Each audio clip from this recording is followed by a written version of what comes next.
మహబూబాబాద్ జిల్లాలోని చింతకుంట మండలం ఉంద్యాల గ్రామం దగ్గర కోయిల్ సాగర్ ఎత్తిపోతల ప్రాజెక్టు దగ్గర పంపింగ్ మోటార్ను మంత్రి శ్రీనివాస్ గౌడ్ ప్రారంభించారు.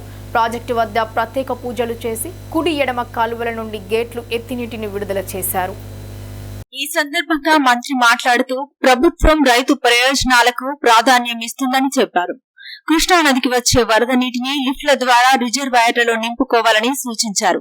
చెరువులు కుంటల్లోకి నీటిని పంపే విధంగా చర్యలు తీసుకోవాలని అధికారులకు విజ్ఞప్తి చేశారు. ఈ కార్యక్రమంలో ఎమ్మెల్యే ఆల వెంకటేశ్వర్ రెడ్డి, జెడ్పీ చైర్పర్సన్ స్వర్ణ సుధాకర్ రెడ్డి పాల్గొన్నారు. చాలా తర్వాత రావడం రైతులు ఈరోజు పండుగ వాతావరణం ఏ గ్రామంలో పోయినా పండుగ వాతావరణం ఏర్పడింది. ఈరోజు నెట్టెంపడు ఫేజ్ 1 750 క్యూసెక్స్లో మొట్టమొదటి పంపు స్టార్ట్ చేయడం జరిగింది. ఇది మొత్తం టోటల్గా 13 టీఎంసీలు నిండడానికి, అంటే నేలంపాడు, కొంచోపల్లి, చిన్నపల్లి అన్ని రిజర్వాయర్ సంఘాల రిజర్వాయర్ అన్నీ నింపుతుంది. గ్రావిటీ ద్వారా నేలంపాడు నింపుకోగలుగుతాం. రేపటికెళ్ళి అక్కడ కూడా నేలంపాడులో రేపటికెళ్ళి పంప్స్ స్టార్ట్ అవుతాయి.